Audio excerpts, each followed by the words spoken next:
श्री गणेशाय नमः। एक साहूकार के 7 लड़के और एक लड़की थी। एक बार कार्तिक मास की कृष्ण पक्ष की चतुर्थी तिथि को सेठानी सहित उसकी 7 बहुएं और उसकी बेटी ने भी करवा चौथ का व्रत रखा। रात्रि के समय जब साहूकार के सभी लड़के भोजन करने बैठे तो उन्होंने अपनी बहन से भी भोजन कर लेने को कहा।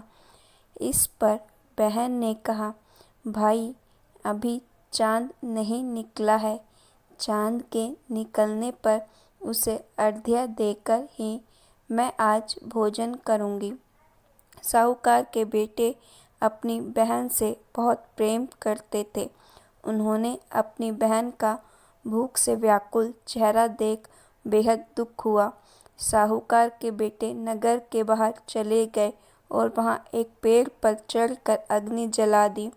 घर वापस आकर उन्होंने अपनी बहन से कहा, देखो बहन, चांद निकल आया है, अब तुम उन्हें अर्घ्य देकर भोजन ग्रहण करो। साहूकार की बेटी ने अपनी भाभियों से कहा, देखो चांद निकल आया है, तुम लोग भी अर्घ्य देकर भोजन कर लो। ननंद की बात सुनकर भाभियों ने कहा, बहन अभी चांद नहीं निकला है, तुम्हारे भाई धोखे से अग्नि जलाकर उसके प्रकाश को चांद के रूप में तुम्हें दिखा रहे हैं। साहूकार की बेटी अपनी भाभियों की बात को अनसुना करते हुए भाइयों द्वारा दिखाए गए चांद को अर्घ्य देकर भोजन कर लिया। इस प्रकार करवा चौथ का व्रत भंग करने के कारण विघ्नहर्ता भगवान श्री गणेश साहूकार की लड़की पर अप्रसन्न हो गए। गणेश जी की अप्रसन्नता के कारण उस लड़की का पति बीमार पड़ गया और घर में बचा हुआ सारा धन उसकी बीमारी में लग गया। साहूकार की बेटी को जब अपने किए हुए दोष का पता लगा तो उसे बहुत पश्चाताप हुआ। उसने गणेश जी से क्षमा प्रार्थना की और फिर से विधि विधान पूर्वक चतुर्थी का व्रत शुरू कर दिया।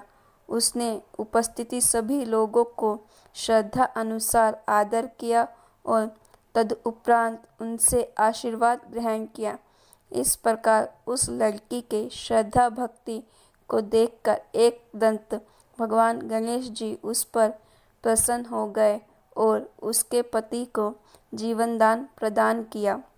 उसे सभी प्रकार के रोग से मुक्त करके धन संपत्ति और वैभव से युक्त कर दिया। तो बोलो करवा चौथ माता की जय।